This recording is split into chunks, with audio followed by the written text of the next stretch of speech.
welcome to Reconcilable Differences. I'm Phillip George Jr. and this I am Paul Smith. very nice gentleman is Paul Smith. And we're here, this is an episode we're going to do about restrictive covenants, Paul. Always one of the most exciting topics to me. I don't know about how Can't exciting wait. it is. I can tell you that they are divisive. They are, depending on who you talk to, some people really like them, some people don't. But let me just tell you what restrictive covenants are. They're documents, they're legal documents that are recorded that restrict how a homeowner can use their property or modify their property. Or it could be phrased how an entity wants you not to use your property.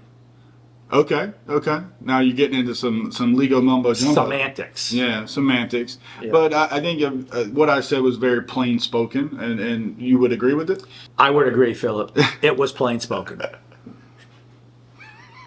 Okay, well, fair enough. And now some of them are very detailed and very restrictive, and some of them not so much. So it's always important to review these if you're thinking about buying in a community that has restrictive covenants. Most of them do, not all of them, but most of them do. And I want to be clear about this to the public, Paul. No HOA does not mean no restrictive covenants. Absolutely correct. Absolutely. So who is responsible for obtaining a copy of restrictive covenants for a buyer?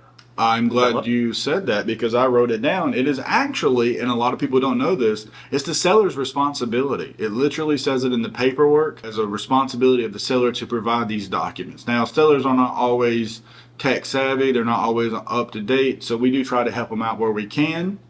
But keep in mind, we cannot guarantee as agents that they are the latest and greatest, if they haven't been amended, if that's the complete set. For a definitive answer, because they are legal documents, you need to go to the closing attorney.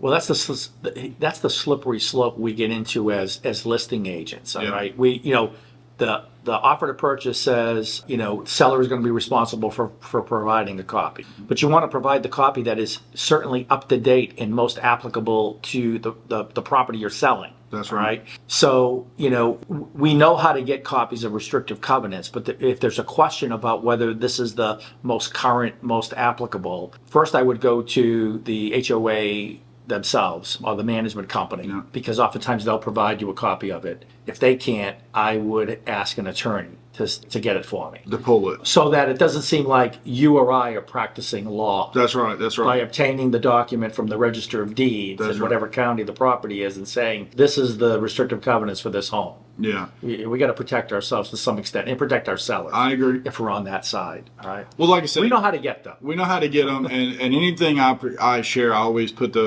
preface it with, listen, I can't guarantee these are the only ones. You should speak to an attorney, the closing attorney, and we have a good one that will help out and give you an opinion. Even down to the fact that I think a lot of people expect agents to be able to tell them certain things about this document. Now, for example, this is the one that's a big deal. Can I park my boat on my lot? I can't tell you that. I can't tell you that because it's a legal document. Now, what I typically would say is I would look in Section 4 and read it for yourself, and then consult an attorney. That's what I say. Yeah, we can find where it's outlined. But we just can't tell you that you can have your boat or can't have your boat. So you said that's your favorite. Is that one of your favorites? Because people just expect you to be able to do that, to answer the question, yeah. Oh, yeah. And I'm like, I can't definitively say that because it's a legal document. Right. Well, when we're doing our buyer consultation, we get at the things that our buyer wants most or would higher value on their property. That's right. Paul, I have an RV. I want to be able to park my RV on the property, or how can I do it? And we know how to find that out. We've been dealing with a lot of that lately. Yeah. You know what my favorite is? What? All right, when somebody wants to be able to put up a clothesline. Yeah, I haven't had that issue. I haven't had that issue in a while. It's like, well, I can tell you probably if it's anything, probably in the past 20 years, they're not going to allow clotheslines. Well, then I don't want the property. Oh, okay. Well, don't buy it. The one that I find also often is, can I have chickens? Have you been talking to my wife? Not about that, but yeah, it's can I have chickens? Again, the restrictive covenant. Can I digress? You can do whatever you'd like. Okay, because it is our show. It is our show, yeah. So I'm going to speak to the audience. So fellow realtors, I need your help. All right. So I am in a community, a small community with restrictive covenants. It clearly says no poultry, no chickens. Yet my wife, who's also a real estate agent, wants chickens and feels she deserves chickens. I have held off getting chickens for the longest period of time. Well, let me ask you a question, Paul, and I'm sure the public would like to know this. How old are your restrictive covenants? Have they reached their, like some of them have in there that if these are not ratified or voted on again? Mine automatically keep renewing. They do? Okay. Oh, okay. All right. Okay. All right. So you know what I'm talking about, though. So that's right. That's right. And I have consulted an attorney on this, a close friend. All right. And he reminds me. Did your attorney actually write them? He did not write them. Okay. He did not write them. Because he's wrote a lot. He has written a lot. In fact, I didn't realize I'm a part of a lot of new construction covenants that I never knew. I was architectural person on them until somebody called me and said, hey, can I put up this fence and do blah, blah. It's like, why are you calling me? Because you're listed as the person. It's like, how did that happen? Yeah. That probably needed to be updated. Anyway, going back to my chickens. Yeah. Right? Restrictive covenants, our attorney described, he says, Paul, sometimes the restrictive covenants are only as powerful as the neighbor that wants to try to enforce them. Well said. Yeah. Right. So anyway, as of yet, I do not have chickens. Okay. You don't need to elaborate on this, but I'm guessing the guy to your left might have a problem with that. If there's anybody who's going to have a problem. Am I right? Am I right? Yeah. With that being said, by the way, my neighbor to the left is a great guy. He's a good neighbor. I'll leave it at that. He's special. Okay. All right. So the other thing I'd like to say about these restrictive covenants is that, I understand that some people do not like them at all.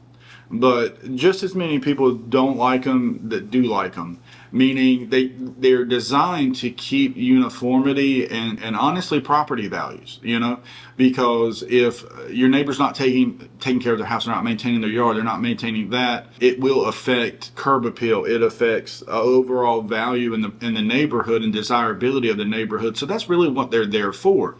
Now, with that being said, do they take it too far? Absolutely, they take it too far, in my opinion, some of them. Can I inject a question to you about taking things too far? All right, am I taking it too far when I have my grass mowed and my lawn looks perfect and my other neighbors, they haven't cut their lawns they don't look as good as mine. Mm-hmm. Am I taking it too far when I leave notes in their mailboxes that they should cut their grass? Well, I don't think that you're doing that because technically that's a federal crime if you're opening their mailbox. Well, no one's seen me do it. But now this is public record. Do you want me? They haven't seen me do it either. Do you want me to cut this? No, I want you to leave this part in. He's not going to because this is all fake. So yeah. What I just said is not happening. He's not going to people's mailboxes. No. But if you have a neighbor that has left you a note in your mailbox, if they've left it in your mailbox, and they were foolish enough to sign, hey, this is Joe, your neighbor to the left. Cut your damn grass because it's too long. Yeah. All right. Then you might want to call the FBI or SBI, whichever applies. Okay. Who handles mailboxes in the federal government? USPS. I don't know about the infractions. Yeah, it's a federal crime. I have no. I believe it is. Alcohol, tobacco, and firearms. I don't know. So moving on. How did we get on this subject from restrictive covenants? Because you want to be mean to your neighbor about his grass, but let's get into some. So what is in restrictive covenants that we see most commonly? Setbacks, architectural the number, features, the number of pets you can have, square footage of the house, additional dwellings, and how they can be. So, for instance, if you're going to do a detached garage, one of those now for a buyer. If you do a detached garage, they will have some specifications that it can't be a metal building. It has to look like the house. It has to be used the same materials. It has to be in the setback. You can't have poultry. You can't have so many dogs. These are all different things. All good ones. Mm-hmm. And about detached buildings, a lot of covenants, they say your detached structure has to be in back of the house. Mm-hmm. We're trying to get one of those changed, and not changed, mm-hmm. but it's a new neighborhood where the covenants have not been recorded yet. Okay. So we've gotten approval to do a house in a detached building where the detached building is facing the side entry garage, not behind it. That way we save impervious area and a lot of other things. So, and really the main thing we learned from that, as you already know, if you've got a question about what's in restrictive covenants and what you want to do, engage whoever has current control of those architectural type decisions. Is it the developer or is it the HOA management company? Who is it? The architectural committee in the community, and go directly to them before you start doing something. Yeah, and keep in mind, in a new community, until the developer builder has sold enough of the lots, they're going, if they still maintain and own most of the lots, then they actually have the control. And when it reaches a certain percentage, and again, I don't recall exactly what that percentage is, I think it may be different. It's usually 75%. Yeah. When they've sold 75% of them, then it's turned over to the HOA. Now, the reason why I say this is, keep in mind, if you don't like an HOA, you don't like rules, they're your rules. You're the HOA.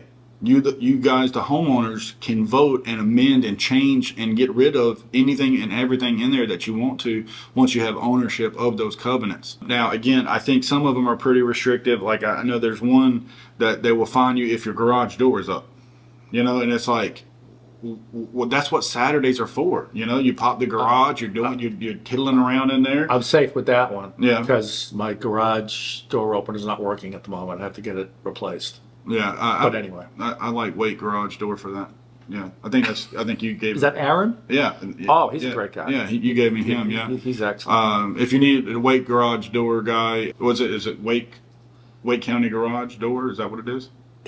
I know the word Wake is in there, Yeah. and I know Aaron is my go-to person. Right. We'll put We'll get that up there in the description. We'll put information in there if you need somebody.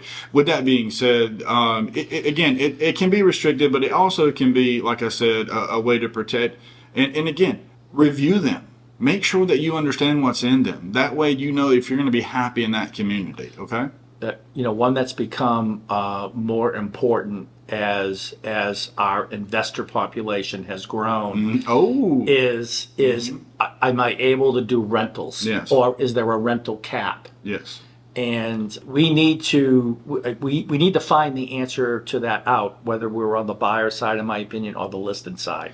I think that's a good question these days. So another point that I'd like to say that's very near and dear to my heart that I want to make sure that the public knows, because I don't think everybody does know this, and our closing attorney covers this when we do the closing as well, is that your dues, your HOA dues, if you get any fines from the HOA, can become a lien on your property. And guess what happens if you don't pay it? You can be foreclosed on. Absolutely. So you can lose your home. You can be foreclosed on your home for not paying, for example, $1,000 worth of fines. And it's happened. And again, it has happened, and I want to make sure that you guys know that, because like I said, you don't want to lose your house over fines and stuff like that. So again, the reason why I'm bringing this up is to review the restrictive covenants and make sure that you're okay with them before you buy in that neighborhood, okay? Because I think you'll be happier in the end if you make sure that you do that first step there before you make a purchase in that neighborhood. Yeah. And by the way, your lender in their deed of trust, which is the mortgage in North Carolina,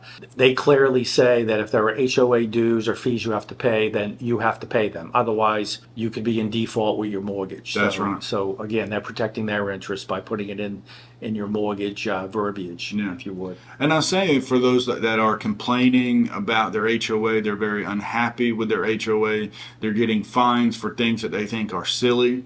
A lot of this could be cleared up if you review the restrictive covenants before you buy. Now, if you're still unhappy and you're getting fines and you didn't realize this, well, then call us and we'll help you sell the property and move to a community that you're happy to be in. Does that make sense to you? Sounds good to me. Well, you have anything else to add on restrictive covenants, Paul? I do not. I think that covers things, and we want to remind everyone to like, comment, and please subscribe. We want as many followers as we can get in the world, and it starts our ads with you. And with that being said, I want to add for everyone, remember, good selling.